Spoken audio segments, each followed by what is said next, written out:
사랑하는 여러분, 우리는 내가 원하는 사랑과 주님이 주시려고 하는 사랑을 구별할 줄 알아야 됩니다. 내가 바라려고 하는 내 인생과 주님이 열어놓으신 놀라운 인생을 구별할 줄 알아야 됩니다. 내가 생각하는 주님 이제 내려놓고 주님이 말씀을 통해서 내게 보여주시려고 하는 그 주님을 볼 줄 알아야 됩니다.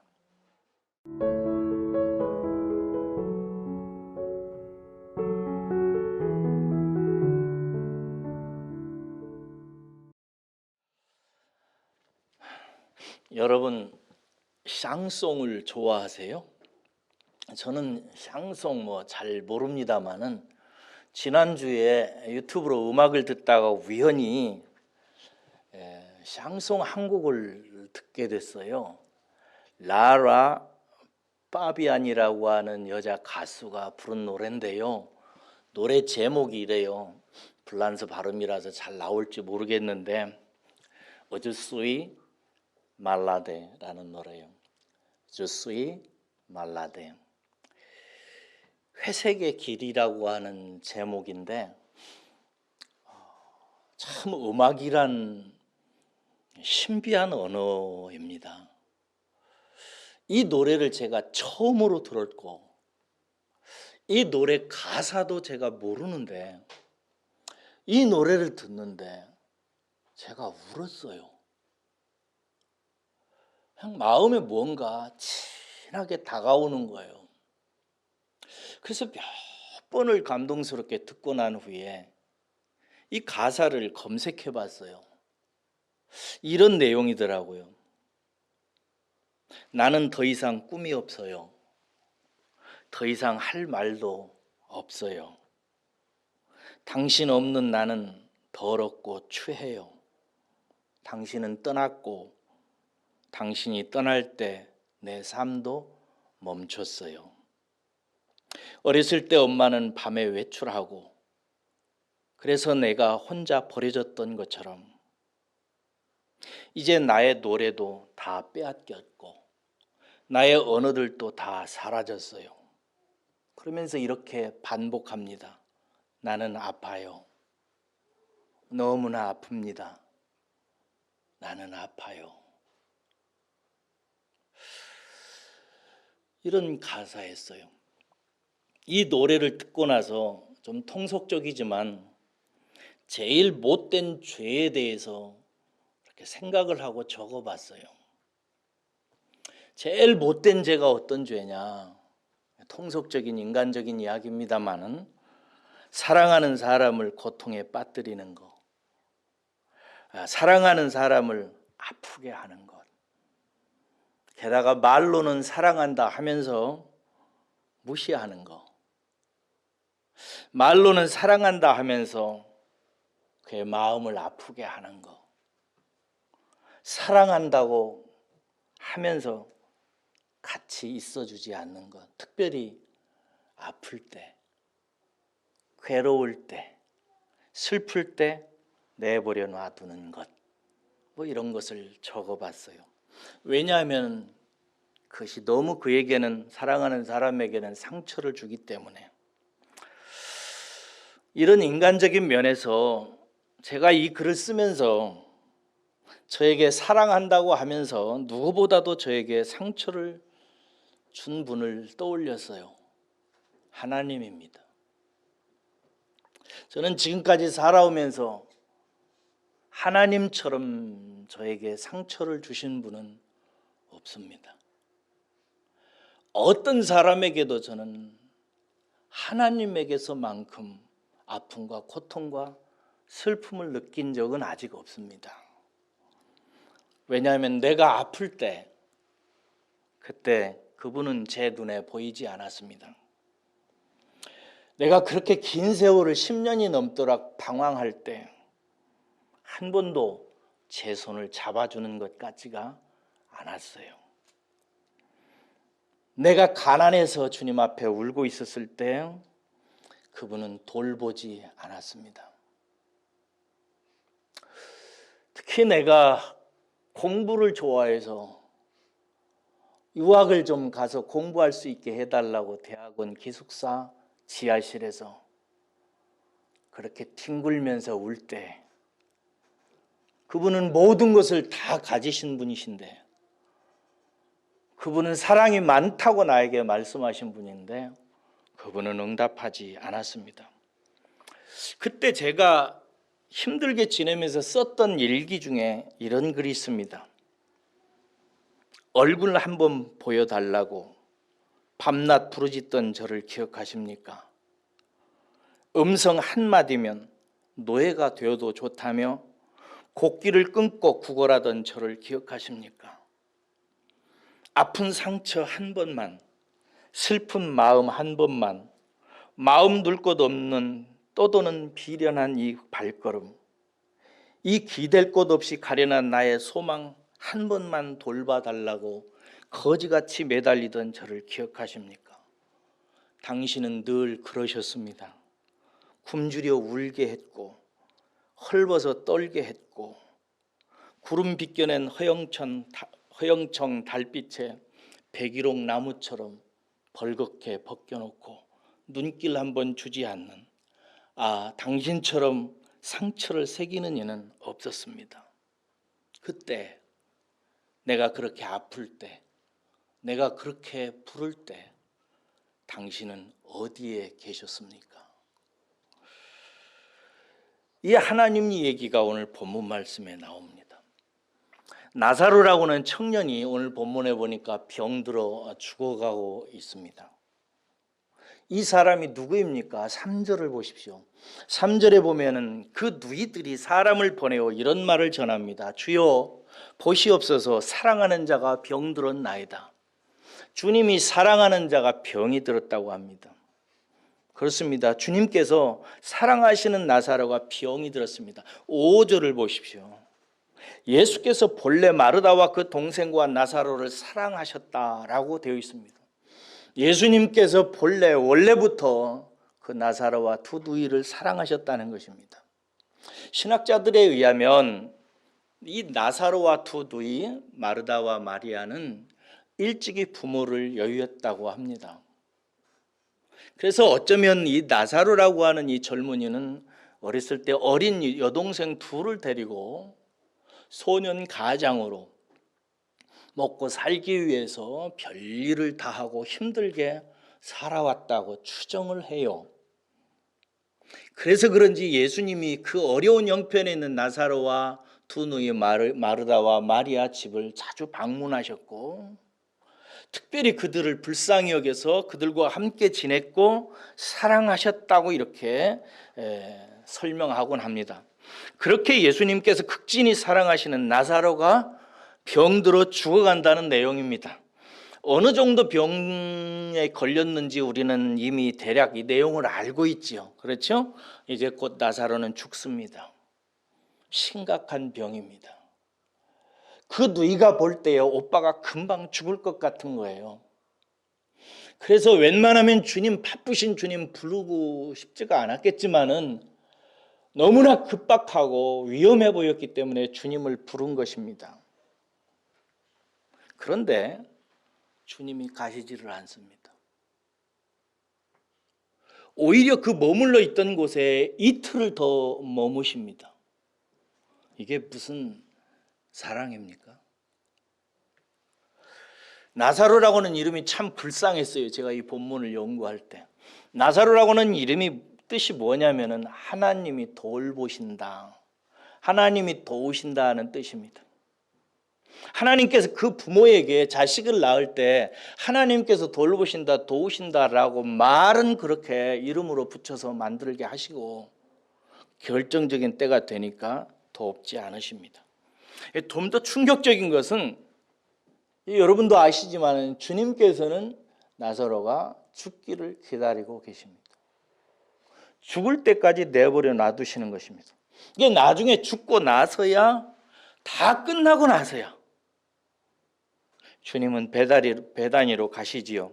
이게 무슨 사랑이라고 할 수 있겠습니까?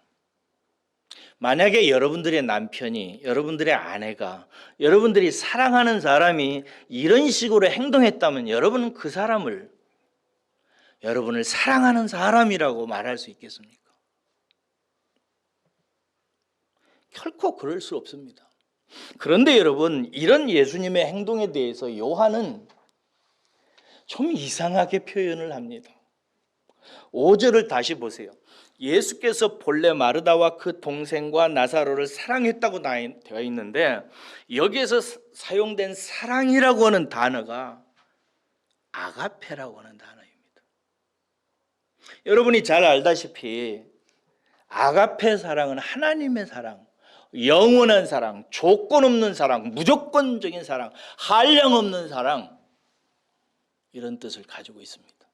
근데 요한은 나사로와 마르다와 마리아를 본래부터 원래 그렇게 하나님의 사랑으로 사랑하고 있었다는 것입니다. 근데 사랑이라는 단어가 또 나옵니다. 3절을 보세요.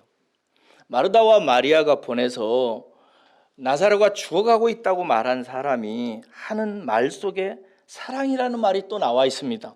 사랑하는 자가, 주여 보시옵소서, 사랑하는 자가 병들었나이다, 이렇게 돼 있어요.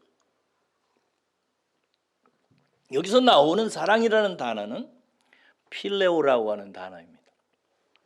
아가페가 하나님의 사랑을 나타낸다면 필레오라는 사랑이라는 이 뜻은 인간적인 사랑을 말하는 것입니다. 그러니까 보냄을 받아서 예수님께 나사로 소식을 전하는 이 사람은 예수님께 인간적인 사랑을 가지고 호소했다고 말할 수가 있는데, 이 인간적인 호소를 들은 예수님에 대해서, 예수님의 행동에 대해서 요한은 하나님의 사랑을 가지고 원래부터 사랑하고 있었다라고 하는 뉘앙스입니다. 그래서 이 뉘앙스를 살려서 설명하면 이렇습니다. 주님께서는 원래 본래부터 그 동생과 나사로를 하나님의 사랑으로 그렇게 뜨겁게 사랑했다.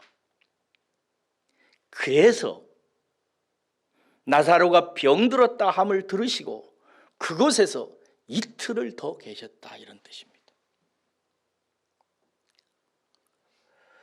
예수님은 원래부터 본래부터 나사로와 마르다와 마리아를 하나님의 사랑으로 뜨겁게 진실로 사랑하고 계셨다. 그랬기에 나사로가 병들었다는 소식을 듣고 가지 아니하시고 이틀을 그곳에서 더 머무르셨다는 뜻입니다. 좀 이상하죠? 여기서 우리는 주님의 사랑에 대해서 다시 한번 생각해 봐야 됩니다. 왜냐하면 사랑이라고 다 같은 사랑은 아니거든요. 그렇죠? 제가 언젠가 여러분들에게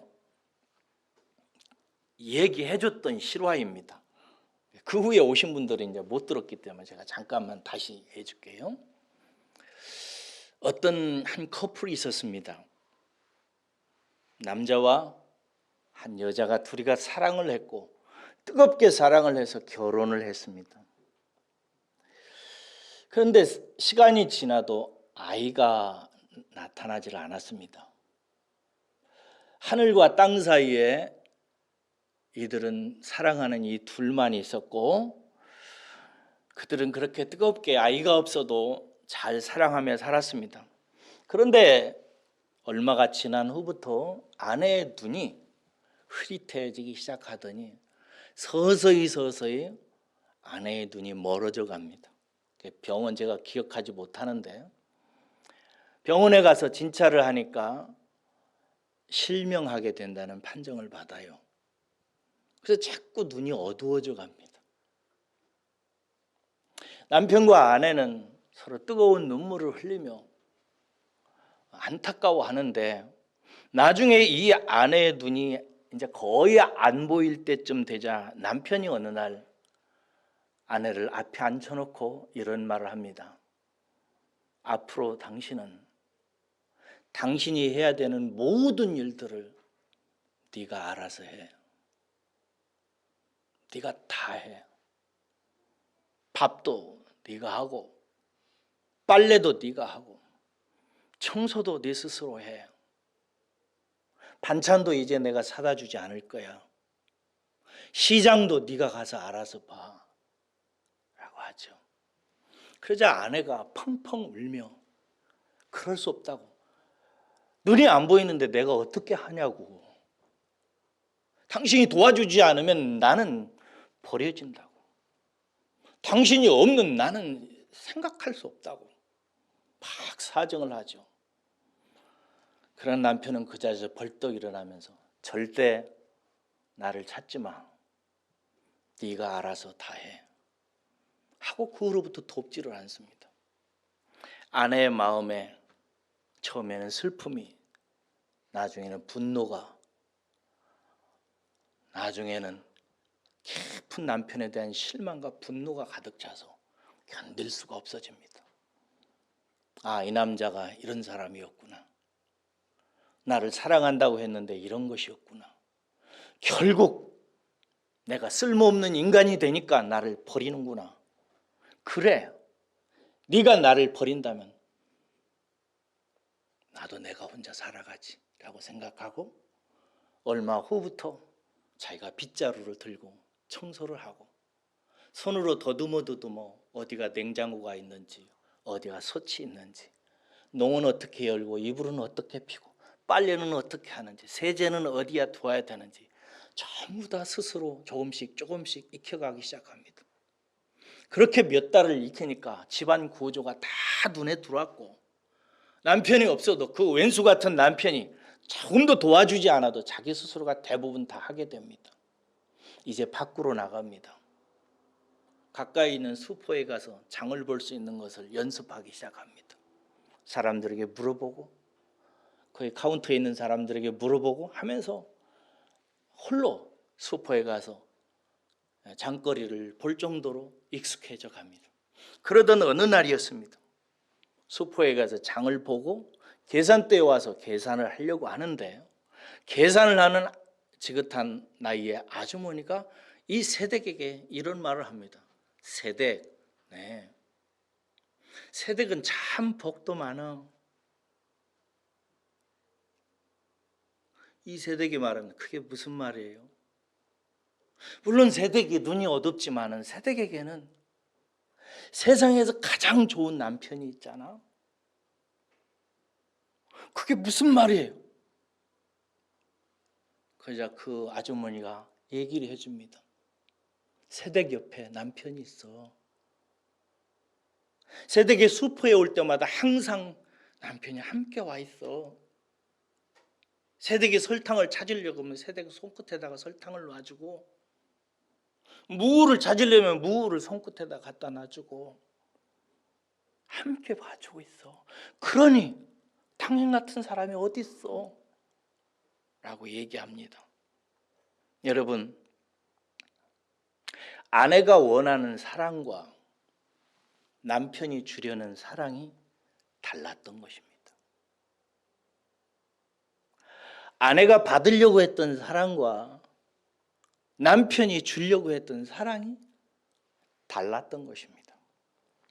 제가 하나님께 인간적인 원망을 드리고 상처를 주신 분이라고 쓴 글 끝에, 일기 끝에 이런 이야기가 나옵니다. 내가 원하는 사랑과 주님이 주시려는 사랑이 다름을 찬양합니다. 내가 바라던 당신과 당신이 보여주신 당신이 다른 것을 찬양합니다. 이제 내가 보려고 했던 우상을 버리고 당신이 나에게 보여주신 하나님을 경배합니다. 라고 썼습니다. 사랑하는 여러분, 우리는 내가 원하는 사랑과 주님이 주시려고 하는 사랑을 구별할 줄 알아야 됩니다. 내가 바라고 얻으려고 하는 복과 주님이 주시고 누리게 하시려고 하는 복을 구별할 줄 알아야 됩니다. 내가 바라려고 하는 내 인생과 주님이 열어놓으신 놀라운 인생을 구별할 줄 알아야 됩니다. 내가 생각하는 주님 이제 내려놓고 주님이 말씀을 통해서 내게 보여주시려고 하는 그 주님을 볼 줄 알아야 됩니다. 사랑이라고 다 같은 사랑은 아니기 때문입니다. 여러분, 주님이 나사로에게 주시려고 하는 사랑, 원래 사랑했던 그 사랑, 본래 나사로와 그 가족들을 품으시면서 그들에게 주시려고 했던 예수님의 사랑은 그러면 무엇이었을까요? 여러분, 주님의 사랑은 이런 것입니다. 나사로와 마르다와 마리아를 향해서 주님께서 아가페를 품으시고 주시려고 했던 사랑은 정말 좋은 은혜고, 그들이 정말 좋은 일에 쓰임받는 인생이 되게 하시려고 하는 것이었습니다. 뭐라고요? 그들에게 최고의 좋은 은혜를 주시려는 것이었고, 그 최고의 은혜를 표현하는 인생들이 되게 하려고 했다는 것입니다. 오늘 본문 말씀 4절을 읽어보십시다. 4절입니다. 시작. 예수께서 들으시고 이르시되 이 병은 죽을 병이 아니라 하나님의 영광을 위함이요 하나님의 아들이 이로 말미암아 영광을 받게 하려 함이라 하시더라. 여러분, 주님은 두 가지를 알고 계셨어요. 하나는 뭐냐면 이 병이 죽을 병은 아니라는 거예요. 이 병 때문에 나사로의 인생이 끝나지 않는다는 것을 주님은 첫째 알고 있었고, 두 번째는 나사로의 이 죽음이 나사로와 마르다와 마리아에게 놀라운 하나님의 영광을 경험하는 참된 은혜가 되어야 된다는 사실을 알고 계셨어요. 여러분, 생각해 보세요. 예수님께서 이 세상에 오셔서 인생에게 보여주신 최고의 놀라운 기적이 뭐죠? 그것은 죽은 자가 살아나는 것입니다. 죄와 허물로 말미암아 영원히 죽을 수밖에 없는 이 인생을 당신의 예수 그리스도의 십자가로 말미암아 살리시고 회복시키는 그 예수 그리스도의 십자가와 부활의 은혜인 것입니다. 예수님께서는 나사로의 죽음을 통해서 신학자들이 이렇게 풀거든요. 예수님께서 이제 뒤에 가서 보면 아시겠으면 다음 주에 말씀드리겠습니다만은 나사로를 죽은 자 가운데 살리잖아요. 죽었을 때. 이것은 뭘 나타나는가? 예수님께서 십자가에 달려 죽으시고 다시 부활하셔서 첫 열매가 되시는 사건을 미리 경험하고 계시하기 위한 수단으로 예수님께서 쓰신다는 거예요. 여러분, 예수님 당시에 예수님을 통해서 가장 놀라운 은혜를 경험하고 체험한 사람이 누구냐라고 저를 보고 묻는다면 저는 나사로와 마리아와 마르다라고 생각합니다. 하나님께서 예수 그리스도를 통해서 이 인류에게 나타내 보이시려고 하는 것은 뭐냐? 죄와 허물로 말미암아 죽었던 인생을 예수 그리스도의 십자가로 인하여 처리하시고 영원한 부활 생명으로 다시 거듭나게 하시는 십자가와 부활의 복음입니다. 이 놀라운 하나님의 계시, 이 놀라운 은혜의 경륜이 바로 나사로의 죽음을 통해서 예고되어지고 보여지는 것입니다. 이 예수님께서 영원전부터 원래 나사로와 마르다와 마리아를 사랑하셨는데, 나사로가 육체의 연약함으로 말미암아 병들게 되었을 때 그 일을 통해서 예수님께서는 당신이 이 땅에서 나타내 보이실 가장 놀라운 은혜를 그들에게 받아 누리게 하셨고, 그 은혜를 세상 사람들에게 복음으로 전파하는데 그 나사로와 마리아와 마르다가 쓰임받게 하셨던 것입니다. 사랑하는 여러분, 하나님께서 저와 여러분들을 향해서 가지신 사랑은 그렇게 놀라운 아가페로부터 나온 사랑이라는 사실을 오늘 이 아침에 이 말씀을 통해서 새기시기를 주의 이름으로 축원합니다. 우리가 당하는 시련과 고통과 아픔을 통해서 무엇이 계시되느냐, 무엇이 나에게 전달되느냐, 무엇을 나로 하여금 체험하게 하고 찬양하게 하는가? 영원 전부터 나에 대해서 원래부터 가지고 계셨던 하나님의 아가페의 사랑이 나의 삶의 실존, 내 눈물, 내 고통, 내 아픔, 내 버림받은 것 같은 삶을 통해서 나타나는 것입니다. 하나님은 우리의 눈물을 통해서, 우리의 고생하는 삶을 통해서 그렇게 아가파의 사랑을 알게 하고 누리게 하고 깨닫게 하십니다.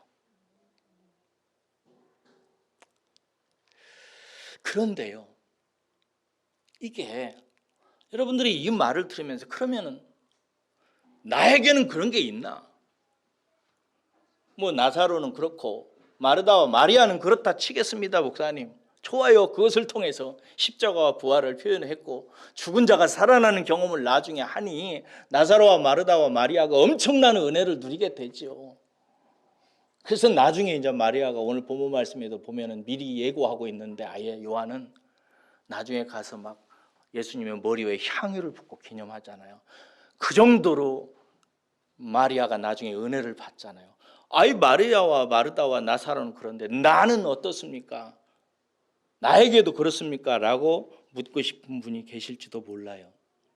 그런데 여러분, 이것은 순전히 우리 편에서 제가 말하는 것입니다. 하나님 편에서 문제가 있어서 그런 게 아니라 우리 편에서, 우리의 사정 때문에 나오는 말인데요, 여러분, 우리의 슬픔과 아픔을 통해서 하나님의 아가페의 사랑이 내 마음에 스며들고 깨닫고 누리게 되는 데는 한 가지 조건이 필요합니다.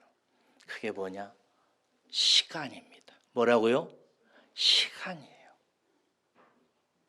시간이 필요합니다. 오늘 본문 말씀 보십시오. 주님은 나사로가 죽었다는 소식을 듣고 그곳에서 이틀을 더 유하십니다. 근데 사실은 나흘을 쓰세요. 나사로가 죽었다는 소식을 듣고 그 전달을 하려고 오는 사람이 예수님께까지 오는데 하루가 걸립니다. 거리상. 그리고 그곳에서 예수님께서 이틀을 더 유하세요. 그러니까 사흘이 지나죠.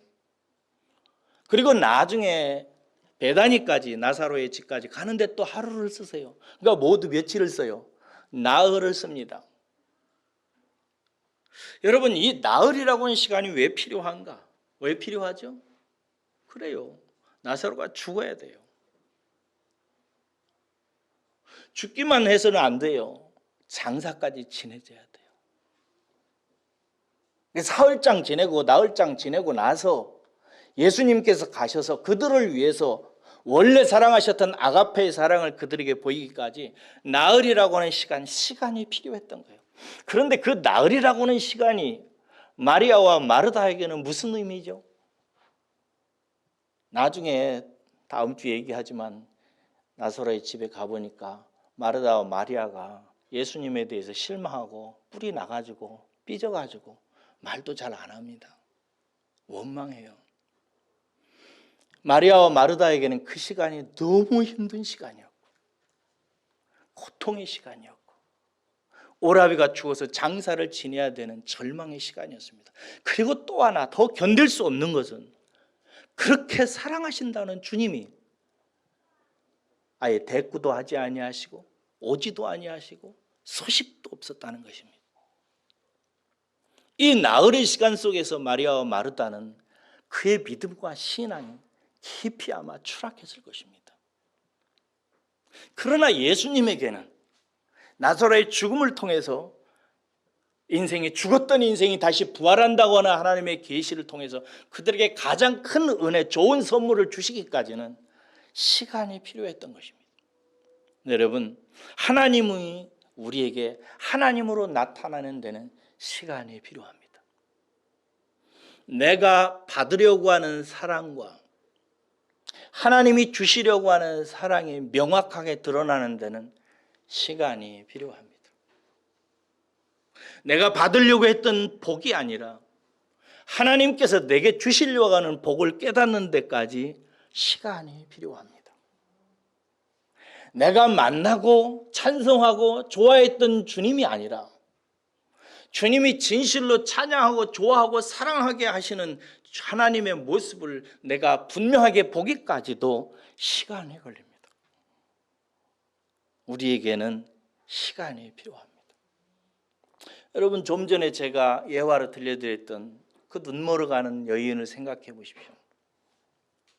눈이 먼 아내가 남편이 나타내는 사랑을 이해하고 받아들이고 진실로 남편의 사랑을 이해하기까지 시간이 필요합니다.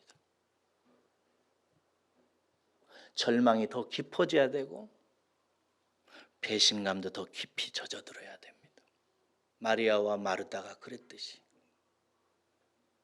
제가 아프고 힘들고 어렵고 가난하고 방황할 때 응답하지 않은 주님 때문에 실망했던 그 자리에서 주님이 주신 사랑, 주님이 돌보시는 그 돌보심의 은혜, 그리고 내가 찬양하는 하나님을 발견하기까지도 대략 한 30년의 시간이 흘렀습니다. 시간이 필요해요. 그래서 여러분들이 하나님을 믿는 분들이라면 이 은혜의 하나님을 이미 받았고 예수 그리스도를 통해서 이 하나님을 마음속에 영접한 분들이라면 하나님이 이런 분이시라는 사실을, 원래부터 여러분들을 사랑하시고 본래 사랑하신 분이라는 사실을 조금이라도 가슴속에 품고 이 사실을 믿는 분들이시라면 사도 바울이 신약성경에서 신앙의 한 요체로서 강조하는 한 가지를 꼭 마음에 새기십시오. 그게 뭐냐? 인내하는 것입니다. 인내하는 것입니다.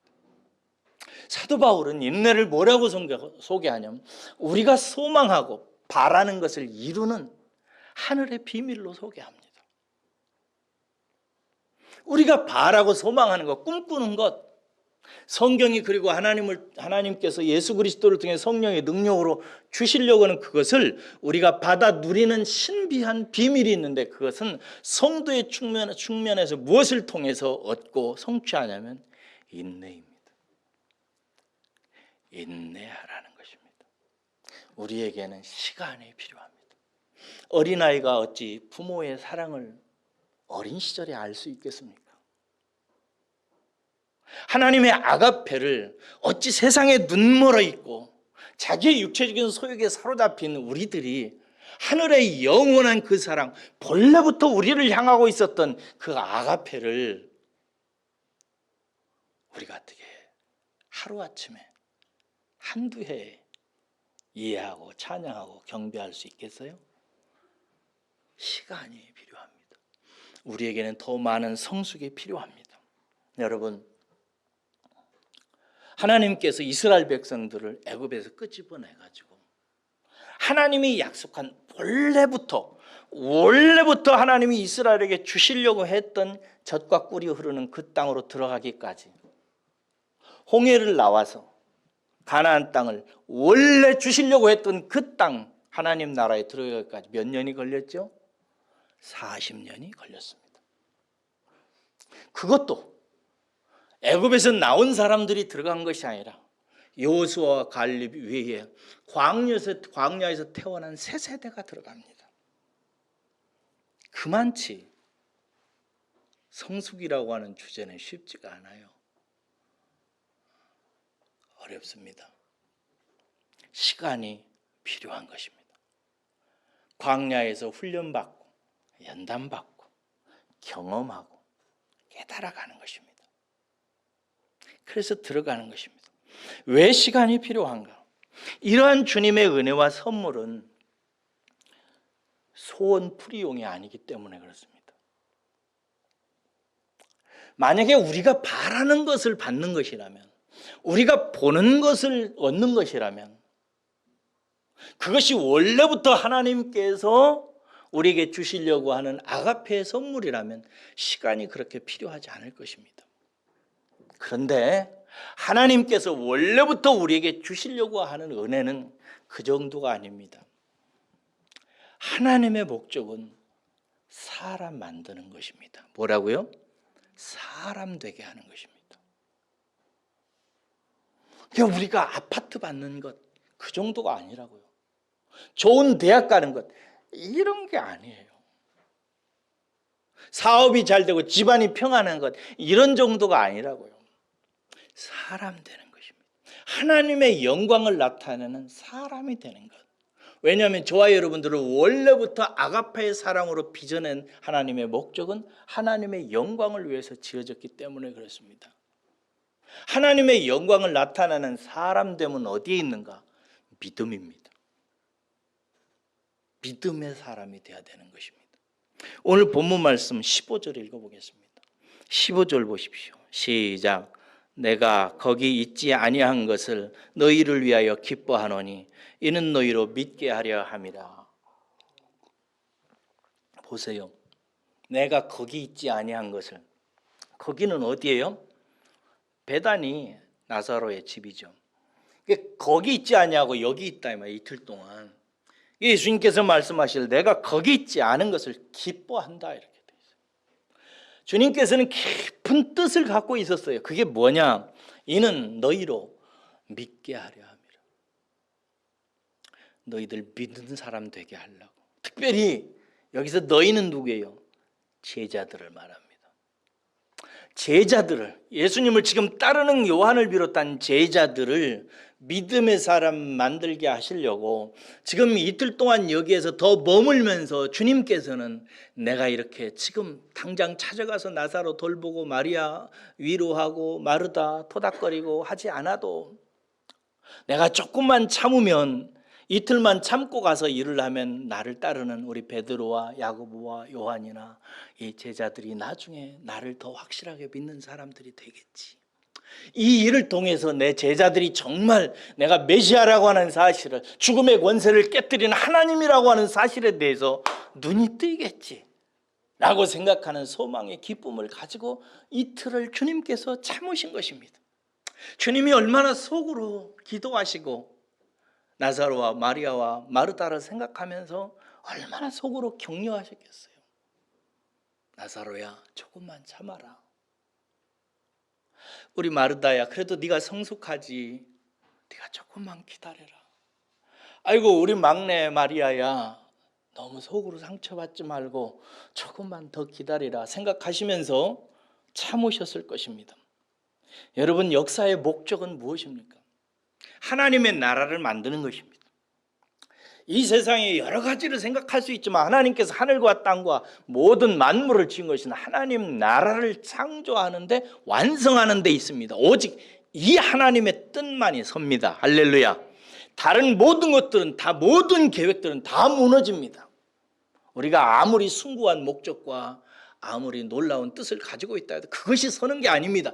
하나님 뜻만이 서는 것입니다. 그런데 그 하나님의 나라를 누구에게 맡기고 누구로 하여금 다스리게 하시냐? 믿음의 사람입니다. 일생을 하나님 믿고 산 사람들, 하나님 눈에 보이지 아니하고 하나님의 은혜가 내 육체의 소욕을 따라서 나타나지 않아도 하나님은 살아계시고 하나님은 좋은 분이시고 하나님은 나와 함께 하신다고 하는 사실을 믿고 살아가는 그 사람을 통해서 나중에 완성될 하나님의 나라의 통치권은 그들에게 위임되는 것입니다. 그래서 하나님은 그 하나님의 사람을 만들어 가시는 것입니다. 기억하셔야 됩니다. 여러분들에게 한번 물을까요? 여러분들은 믿음이 있으십니까?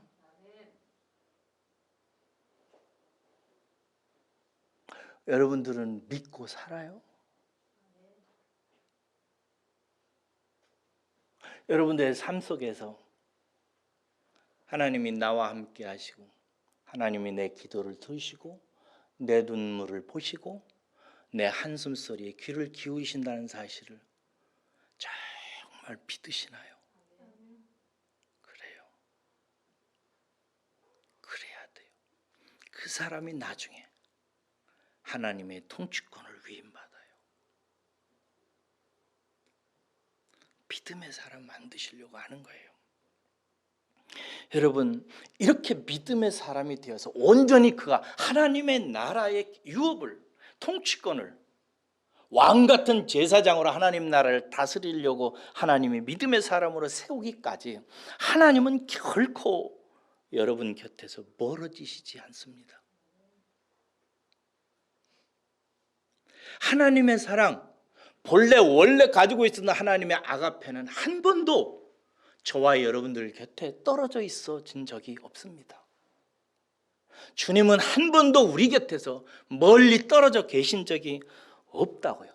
우리는 힘들고 어려울 때, 슬플 때 주님 어디 계시냐고 묻지만, 그러나 주님은 한 번도 우리에게서 멀어진 적이 없습니다. 항상 우리와 함께 계신다는 사실을 오늘 이 아침에 제가 하나님의 마음으로 여러분들에게 전해드리니까, 하나님이 항상 여러분 곁에 계신다는 사실을, 하나님은 한 번도 여러분에게서 멀어진 적이 없는 사랑으로 우리와 함께 계신다는 사실을 믿으시기를 주의 이름으로 축원합니다. 모세가 나이 40살이 되었을 때 자기 신분이 히브리인이기 때문에 자기 인생은 하나님의 나라 이스라엘을 위해서 살아야 된다는 사실을 깨달았습니다. 그리고 나서 이스라엘 백성의 편에 서서 이집트의 군사를 대적해서 싸우다가 그만 실수해서 이집트의 군사를 죽이게 되죠. 그리고 나서 광야로 도망 나와 40년을 보냅니다. 여러분 생각해 보세요. 넉 달이 아니고 4년이 아니고 40년을, 그것도 나라를 위해서, 하나님을 위해서 분연히 일어났는데 그 일이 실패해서 광야로 도망 나와서 40년이 되어서 80의 나이가 됩니다. 여러분, 모세의 가슴 속에 무엇이 있었을까요? 여러분들이 모세라면 하나님께 대해서 어떻게 생각하고 있었을까요? 그때 내가 이스라엘을 위해서, 하나님을 위해서, 이스라엘 백성들을 위해서 목숨을 걸고 싸워서 일어났는데 그때 하나님은 돕지 아니하셨습니다. 하나도 안 도와주셨어요. 그래서 광야로 도망 나와서 죽을 뻔했어요. 겨우겨우 삽니다. 나는 이 모세를 가만히 생각하면 참 많이 울었어요. 40년을 어떻게 살았을까? 그런데 어느 날 80이 되었는데 예수님께서, 아니 하나님께서 모세에게 나타나시잖아요. 그래가지고 그 불붙은 떨기나무에서 나타나가지고 하나님께서 모세에게 뭐라고 말씀하세요? 너 내 백성 이스라엘에게 가서 바로의 손에서 내 백성을 구원하라 이래요. 이때 모세가 하나님께 묻습니다. 뭐라고 묻냐면, 내가 내 백성에게 가서 당신을 뭐라고 소개해야 되겠습니까? 라고 그래요. 이 뉘앙스를 제가 많이 생각했습니다. 내가 당신을, 내 백성들에게 이제 가서 말을 해야 됩니다. 그럼 당신을 뭐라고 소개를 할까요? 당신의 이름을 내게 말씀해 주십시오. 그래서 하나님께서 뭐라고 말씀하시죠? 나는 스스로 있는 자니라 라고 얘기해요. 이 스스로 있는 자라는 말은 다른 세상의 어떤 피조물과 나를 비교하지 말라는 말이에요. 나는 단독자고, 나는 스스로 있는 자고, 어떤 세상의 다른 피조물을 통해서 나를 비교하거나 설명 없는 자다 라는 뜻이에요. 그런데 이 말의 뜻을 가지고 박영서 목사님이, 그분도 이제 성경을 깊이 보니까 묵상을 해서 이렇게 말을 하더라고요. 뭐라고 말씀하시냐면, 나는 한순간도 너와 이스라엘의 하나님이 아닌 적이 없었다 라고 설명을 하시더라고요. 제가 가슴이 정말 동의가 되어야 돼요. 모세가 말하면 내가 당신을 뭐라고 소개해야 되겠어? 내가 알고 있는 당신은 내가 분연히 일어났을 때 나도 돕지 않았고, 내가 광야에서 양새끼 몇 마리, 염소 몇 마리 치면서 돌아다니면서 먹고 살려고 할 때, 내가 나그네가 되어서 살 때 당신은 한 번도 나에게 나타나지 않았고, 내 눈물에 대해서 귀 기울이지 않았고, 내 40년을 몽땅 다 보내는 동안 당신은 한 번도 나에게 하나님이신 적이 없었어.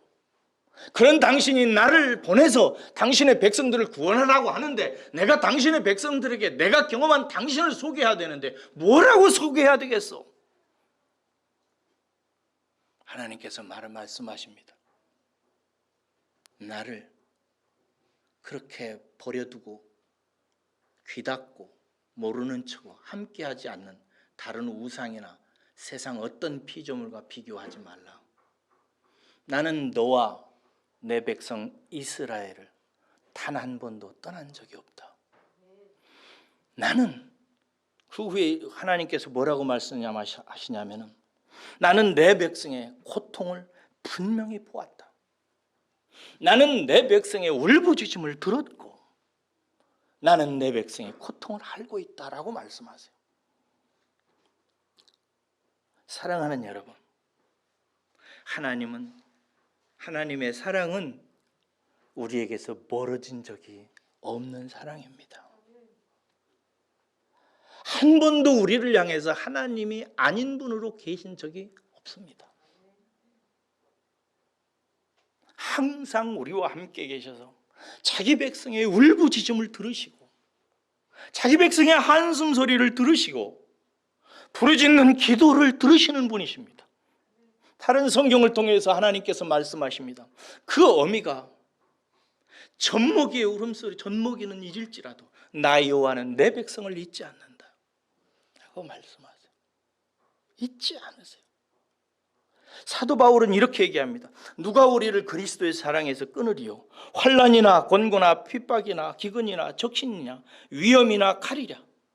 내가 확신하노니 사망이나 생명이나 천사들이나 권세자들이나 현재일이나 장래일이나 능력이나 높음이나 깊음이나 다른 어떤 피조물이라도 우리를 우리 주 예수 그리스도 안에 있는 하나님의 사랑에서 끊을 수 없느니라. 할렐루야. 끊을 수 없다고 얘기합니다. 본래부터 하나님의 사랑은 우리 안에서 아가페였던 것입니다. 사랑하는 여러분, 따라서 하겠습니다. 하나님의 사랑은 멀어진 적이 없다. 하나님의 사랑은 우리에게서 떨어진 적이 없습니다. 항상 여러분과 함께 하십니다. 그러니 인내하고 하나님을 바라보고 더 기도하고 기다리시기를 주의 이름으로 축복합니다. 우리 찬송 하나 하십시다.